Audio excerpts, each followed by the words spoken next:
Jerome Powell wrote an opinion column in the Wall Street Journal recently, and I'm going to read it out to Jeff Snider, the head of global research for Alhambra Partners, and get his feedback and see if there's anything that Jerome perhaps left out that should have been included in the editorial. So, Jeff, if in case you wanted to read along, it's called Jerome Powell on the Pandemic Year, Tools to Avoid a Meltdown and Save Livelihoods, March 19th. Here he is.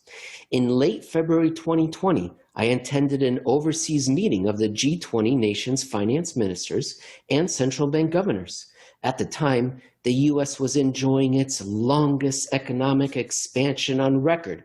And though my Fed colleagues and I think he used the, just to interrupt. I mean, I think good. You know, I couldn't get to, good. Far with the, yes. I think he used the wrong term there. Longest economic expansion on record. I don't think longest was the right word. And technically, he's correct, but I think the word started with W, as in weakest economic expansion on record. It's funny how, you know, again, the framing, just the introduction, how another Fed chairman is framing the effort here. It's never, what is the point of a central bank? If you go back to think about it in terms of what Walter Bagehot said, that the whole purpose of a central bank is to supply funds so that you don't have a market disruption in the first place, right? Supply liquidity, plentiful liquidity at penalty rates, no matter whatever it takes, whatever is necessary, so that the market continues to function, the economy continues to function. In other words, the central bank's effectiveness comes at the beginning of a crisis, not the end. So if it's for the Federal Reserve chairman now, like Ben Bernanke had in 2008, to come back a year later and say, well, at least it wasn't worse. That's not what a central bank is for. The central bank is there to stand ready so that you don't have the crisis in the first place. You don't have gross monetary breakdowns, gross market breakdowns all over the world, which is what we saw for a second time in March of last year. That's not the job of the central bank to say, well, it's going to be really bad, but we'll keep it from getting worse. That's not what's supposed to happen. But I don't think he's saying that here. I think he is saying it was an economic expansion. It was the longest on the record. It's implied in the title. And yeah, right from the start. Yeah, tools to avoid a meltdown and save livelihoods. Right, to avoid a meltdown, but that's not what happened. But I think he's trying to say it wasn't our fault. When I was in charge, it was the longest economic expansion on record. And then out of nowhere, nobody could have predicted anywhere. It doesn't even have anything to do with us. It's a health emergency, this COVID thing. And so 1 week later, the Fed held an emergency policy meeting with one item on the agenda. How could we help people get through what was going to be a terribly difficult time? Some asked what the nation's central bank could realistically do, but we concluded that we had to act forcefully. This is Japan 20 years ago. We had to do something. Who knows what, but we're doing it, and forcefully. Yeah, but see that, you know, again, it's mission creep mandate being being so bad at the job that they're supposed to do. They have to look for other ways to do things. Look, what Chairman Powell should have done during that meeting is said, our job is to maintain dollar stability. It's so that we don't see the dollar's exchange value shoot upward, wrecking all sorts of economies around the world, as it represents a global dollar shortage. We need to maintain dollar liquidity, effective dollar liquidity, not just raise the level of bank reserves and call it a day. We need to maintain effective dollar liquidity so that we don't have enormous disruptions in fire sales and liquidations that got so bad, even the stock market got knocked off to the tune of 35%. And oh, by the way, most of those down days correspond to days when the Federal Reserve was most active. So Jay Powell's focus should have been, how do we keep the financial system running and humming along so that we can keep this long expansion moving? Yeah, it's going to be bad. The COVID thing was going to create all sorts of problems, but there is no real reason why it should have been what it actually turned out to be. And Jay is trying to say that we kept it from being worse because it was beyond our control. And nobody could have seen this coming, which already contradicts what he said last year when he literally said we saw it coming. I think that there's another analogy here to Dunkirk, where it was this amazing rescue, right? Except that the problem was caused by the people in charge. And I think what people may not know if they're watching this episode for the first time is that the Federal Reserve was draining the monetary system of collateral since September through up until March of 2020 because they wanted to fix the repo problem. So they were pulling out on the run collateral. And then we had this disruption. Okay, let me continue. This is supposed to be Jay Powell, not me. The ensuing downturn was unprecedented in speed and breadth and intensity. Financial markets seized up, including the critical market for Treasury securities, as global investors began a headlong flight to cash. The pandemic inflicted a cruel and uneven toll on lives and livelihoods. It reversed the broadening gains of a decade of expansion. With unemployment at a 50-year low, wages had been moving up, especially for the lowest paid workers. The scope of the crisis required an all-in government response. Congress provided its largest economic recovery package of the post-war era. At the Fed, we used all the tools at our disposal to prevent a financial meltdown and ensure that credit could continue to flow to households and businesses. Which didn't happen. And look, I mean, all the tools at his disposal, he has just the one tool, which is bank reserves. And the Treasury market, they keep coming back to the Treasury market. The Treasury market broke down as if that was some sort of weird signal. Everything that happened in March 2020 had happened in October 2008. So as he says he was surprised by this, or we saw it coming, as he said last year, when in fact they went through all the same kinds of things in October 2000, including the Treasury market sell-off.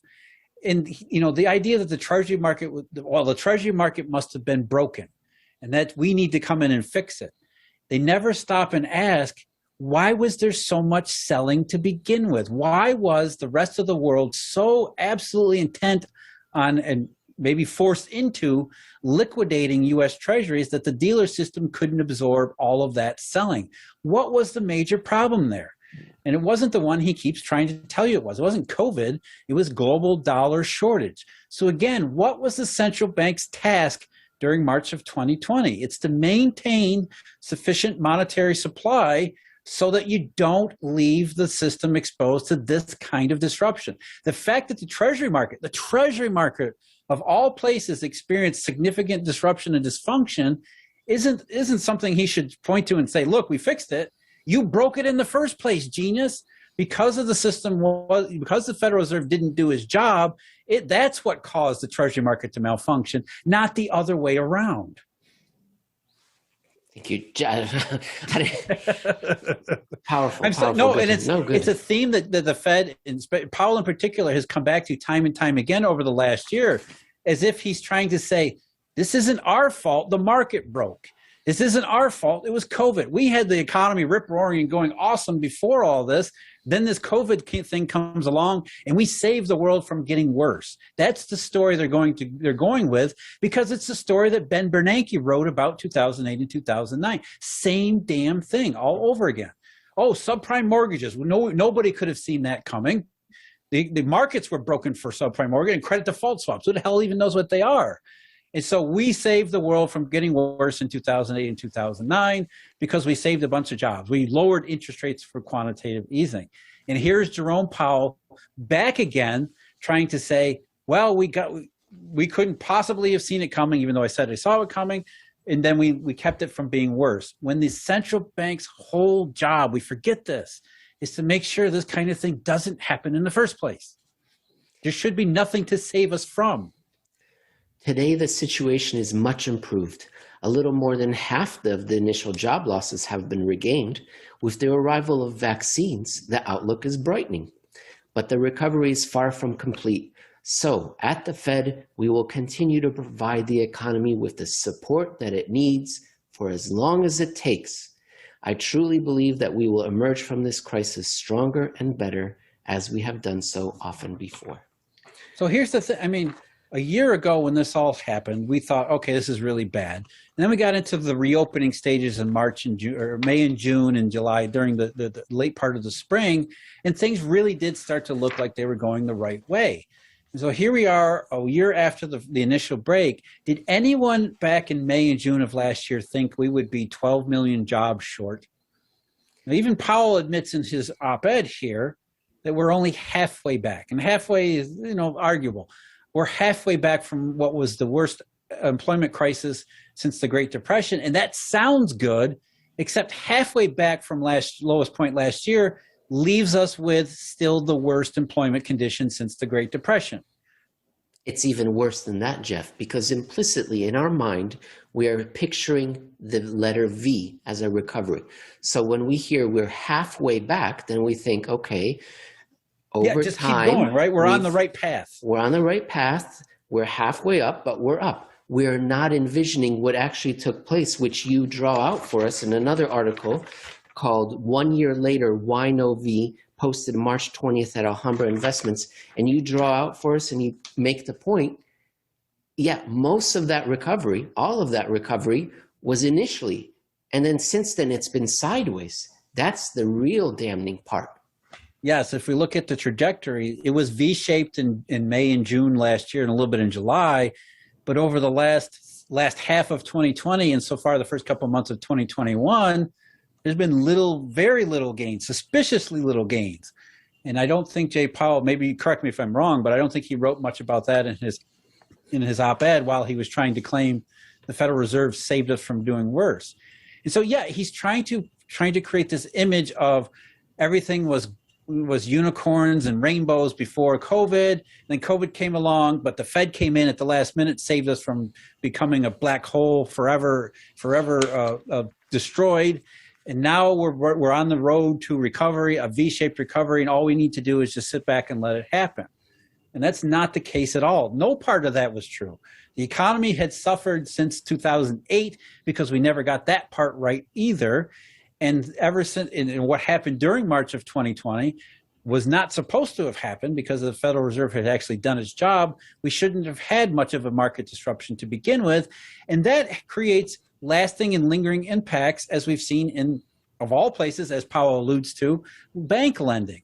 Bank lending, like always after these types of monetary events, ends up getting curtailed and cut back, which leaves the most vulnerable parts of society, the small business, the mom and pops, the single proprietors, people who are trying to make ends meet that way.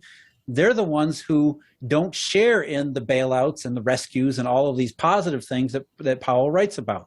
And so the economy rots from its lowest, most invisible parts that we don't see. We certainly don't see it in the mainstream media, which is all too ready to cheer on this quantitative easing, pouring trillions into the real economy, when in fact all it really does is raise the level of bank reserves, while banks are only too happy to float an Apple bond at obscene prices. At the same time, they want nothing to do with small and medium businesses.